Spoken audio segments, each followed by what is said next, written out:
saya kalau ke gereja harus mikirin, aduh saya ini nggak punya baju gitu. Kok jadi kayaknya kok kalau ke gereja harus mikirin saya tuh nggak punya baju.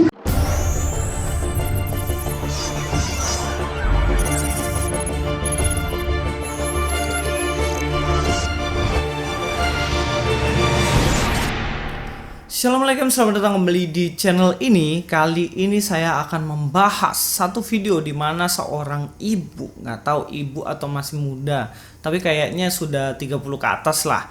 Nah, ibu ini dia pindah ke Islam karena dia kecewa dengan gereja. Begini videonya. Itu jauh banget gitu. Islam itu lebih ada semua gitu yang memang dibutuhkan ya, dari kita akhlak kita, iman kita, dari semua diatur itu untuk kehidupan sehari-hari gitu. Sementara di agama saya sebelumnya saya merasa kosong gitu. Jadi kadang tuh kayak misalnya dulu waktu masih sekolah itu saya kalau ke gereja harus mikirin, aduh saya ini nggak punya baju gitu. Kok jadi kayaknya kok kalau ke gereja harus mikirin saya tuh nggak punya baju, karena saya kan dari keluarga susah dulunya ya, waktu masih SMA gitu kan, sekolah dari keluarga susah. Jadi kalau ke gereja tuh kayaknya jadi tempat untuk fashion stylist gitu. Sementara kita orang susah tuh kadang kita pakai baju yang kurang bagus, kita kayak merasa tuh kayak nggak dianggap, kayak nggak gimana gitu. Jadi bukannya kekusukan itu sendiri. Nah, setelah saya melihat video ini, ada dua hal penting yang saya ingin sampaikan. Yang pertama, saya ingin meluruskan cara pandang dan cara berpikir ibu ini tentang gereja. Yang kedua, saya ingin sekaligus juga menegur oknum-oknum dalam gereja yang memang salah pada saat ini. Oke, langsung aja yang pertama dulu. Saya tidak mau bagaimana stigma dalam masyarakat berpikir bahwa apa yang dikatakan ibu ini benar. Bagaimana ibu ini mengatakan bahwa di gereja itu tidak berpikir mengenai kekusukan, tetapi dipikirkan hanya fashion stylist saja. Jadi kalau ke gereja tuh kayaknya jadi tempat untuk fashion stylist gitu. Sementara kita orang susah tuh kadang kita pakai baju yang kurang bagus, kita kayak merasa tuh kayak nggak dianggap, kayak nggak gimana gitu. Jadi bukannya kekusukan itu sendiri. Tahukah Anda bahwa tidak semua gereja seperti itu? Tidak bisa kita pungkiri bahwa ada gereja-gereja tertentu yang memang mungkin itu gereja elit, yang memang itu mungkin gereja yang kumpulannya di situ orang-orang kaya, bisa jadi seperti itu. Karena memang konteksnya seperti itu. Tetapi ada gereja-gereja juga yang memang ya pakaiannya juga biasa-biasa. Jadi tidak semua gereja seperti itu. Lalu kalau kita mengacu ke dalam ajaran Kristen sendiri, apakah seseorang itu tingkat keimanan dan ibadahnya dinilai dari pakaiannya? Tidak sama sekali. Mari kita akan lihat di dalam kitab Yakobus. Dalam Yakobus pasal yang kedua ayat 1 sampai ayat 13 kita akan belajar sebenarnya benar nggak sih gereja itu dipandang dari pakaiannya. Dari judul perikopnya kita sudah tahu jangan memandang muka. Jadi kita tidak boleh melihat seseorang dari tampilan luarnya. Saudara-saudaraku, sebagai orang yang beriman kepada Yesus Kristus, Tuhan kita yang mulia, janganlah iman itu kamu amalkan dengan memandang muka. Sebab jika ada seorang masuk ke dalam kumpulanmu dengan memakai cincin emas dan pakaian indah, dan datang juga seorang miskin ke situ dengan memakai pakaian buruk, dan kamu menghormati orang yang berpakaian indah itu dan berkata kepadanya, silakan Tuhan duduk di tempat yang paling baik ini, sedang kepada orang yang miskin itu kamu berkata, berdirilah di sana atau duduklah di lantai ini dekat tumpuan kakiku. Bukankah kamu telah membuat perbedaan di dalam hatimu dan bertindak sebagai hakim dalam pikiran jahat? Di sini Yakobus menegur orang yang memiliki sifat membeda-bedakan. Yang pakaian bagus ditaruh paling depan, yang pakaian buruk ditaruh paling belakang. Ini ditegur dan itu berdosa. Ayat yang keempat, bukankah kamu telah membuat pembedaan dalam hatimu dan bertindak sebagai hakim dengan pikiran yang jahat?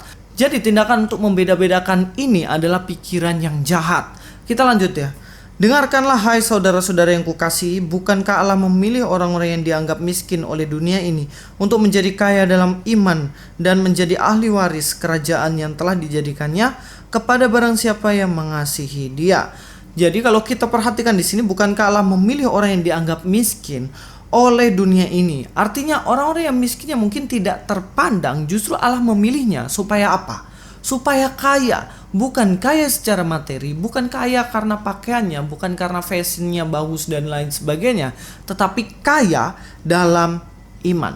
Jadi ini poin penting di dalam gereja. Saya harap orang-orang tidak memiliki stigma yang salah mengenai gereja. Bagaimana gereja hanya fashionable supaya cantik, supaya keren, ajang pamer-pameran. Ini adalah perbuatan yang salah. Kita lanjut ya. Tetapi kamu telah menghinakan orang-orang miskin, bukankah justru orang-orang yang kaya yang menindas kamu dan yang menyeret kamu ke pengadilan? Bukankah mereka yang menghujat nama yang mulia yang olehnya kamu menjadi milik Allah? Akan tetapi, jikalau kamu menjalankan hukum utama yang tertulis dalam kitab suci, kasihilah sesamamu manusia yang seperti dirimu sendiri, kamu berbuat baik. Tetapi jikalau kamu memandang muka, kamu berbuat dosa, dan oleh hukum itu menjadi nyata bahwa kamu melakukan pelanggaran. Jadi ingat ya, seseorang yang memandang muka di gereja, yang hanya melihat pakaian, maka itu adalah sebuah pelanggaran. Kenapa saya katakan ini? Supaya kita tahu bahwa seseorang yang hanya berpikir pakaian itu bukanlah pikiran yang diajarkan dalam kekristenan. Justru dalam Kristen diajarkan untuk menerima seseorang apa adanya. Lalu kalau ada orang-orang atau gereja tertentu yang melihat orang lain atau jemaatnya dari pakaian, itu bagaimana? Oknum-oknum di dalamnya yang salah. Karena apa? Oknum-oknum tertentu ini dia tidak melakukan kitab Yakobus ini dengan baik. Sebenarnya tindakan yang dilakukan ibu itu juga salah. Karena ketika melihat, aduh pakaianku gak bagus, saya gak berani ke gereja dan lain sebagainya. Sebenarnya yang harus dilakukan adalah cari gereja yang sehat. Cari gereja yang tidak memandang rupa. Cari gereja yang memang semua orang diterima di situ tanpa melihat pakaiannya. Karena tidak semua gereja hanya berpikir mengenai pakaian. Saya pelayan salah satu gereja yang memang di situ kelas menengah ke bawah. Bapak Ibu tahu apa yang dilakukan? Ketika saya berkhotbah di depan, saya melihat ada jemaat yang di kursi, ada jemaat yang di bawah, dan ada jemaat yang pakai sepatu dan ada jemaat yang tidak pakai sepatu. Tetapi satu dengan yang lainnya tidak meremehkan, justru menerima dengan baik. Memang inilah yang harus dilakukan di gereja, bukan melihat dari pakaiannya. Seharusnya ibu cari gereja yang seperti itu. Cari gereja yang sehat dengan ajaran yang sehat, tidak hanya berbicara mengenai kemakmuran, dan kemakmuran. Tapi bagaimanapun juga ibu sudah menentukan pilihan, ya silahkan jalani pilihan ibu dengan hati yang tulus. Jangan lupa pelajari ajarannya dengan baik supaya paham. Jadi fix ya, bahwa dalam Kristen seseorang yang melihat muka itu sudah melakukan pelanggaran. Seseorang yang melihat orang lain dari pakaiannya bukan karena imannya, itu sudah pelanggaran. Dan kita harus tahu bahwa Allah tidak melihat rupa, dan kita tahu bahwa Tuhan kita tidak melihat rupa, tetapi melihat hati. 1 Samuel pasal yang 16 ayat 7. Tetapi berfirmanlah Tuhan kepada Samuel, janganlah pandang parasnya atau perawakannya yang tinggi, sebab aku telah menolaknya. Bukan yang dilihat manusia yang dilihat Allah. Manusia melihat apa yang di depan mata, tetapi Tuhan melihat hati. Ingat ya, Tuhan melihat hati. Dalam ibadah bukan pakaianmu yang bagus yang dilihat oleh Tuhan, tetapi hatimu. Tulus gak sih kamu beribadah? Sungguh-sungguh gak sih kamu ingin mengasihi Tuhan? Sungguh-sungguh gak sih kamu mengasihi sesama? Jadi bukan pakaianmu. Janganlah kayak orang Farisi. Orang Farisi pakaiannya bagus, pakai baju putih, pakai baju yang bagus, berdoa pinggir-pinggir jalan supaya dilihat orang, wow keren, kaya, wow keren, bajunya bagus, beribadah kusuk, pasti sungguh-sungguh. Belum tentu guys. Orang Farisi ditegur oleh Tuhan Yesus, bilang kau munafik, luarmu bagus, dalammu busuk. Matius 23 ayat 27, celakalah kamu hai ahli-ahli Taurat dan orang-orang Farisi, hai kamu orang-orang munafik, sebab kamu sama seperti kuburan yang dilabur putih, yang sebelah luarnya memang bersih tampaknya, tetapi yang sebelah dalamnya penuh tulang, belulang dan pelbagai jenis kotoran.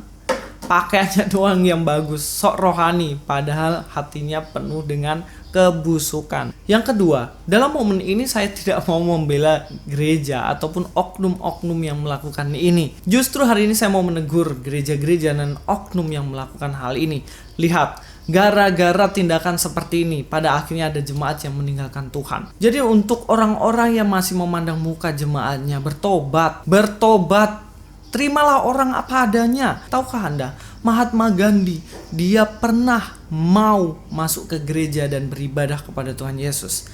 Tetapi dia tidak jadi dan pergi. Karena ada seorang penerima tamu yang menolak dia. Karena pakaiannya tidak sebagus orang-orang yang di jemaat itu. Dan dari situ Mahatma Gandhi tidak pernah menginjakkan kaki di gereja lagi. Bukankah hal seperti ini menjadi batu sandungan? Oleh karenanya mari bertobat. Jangan lagi melihat orang melalui pakaiannya, sehingga tidak timbul stigma dari orang lain bahwa gereja hanya berpikir mengenai fashion stylish saja. Dari saya sendiri, saya minta maaf Ibu kalau Ibu menjadi kecewa gara-gara ada oknum-oknum tertentu yang memandang Ibu dari pakaian. Satu hal yang Ibu harus tahu, bahwa dalam ajaran Kristen tidak pernah diajarkan untuk memandang Ibu dari pakaian Ibu saja. Jangan salah berpikir dan Tuhan masih menunggu Ibu pulang. Louis Prasetyo sini, God be with you.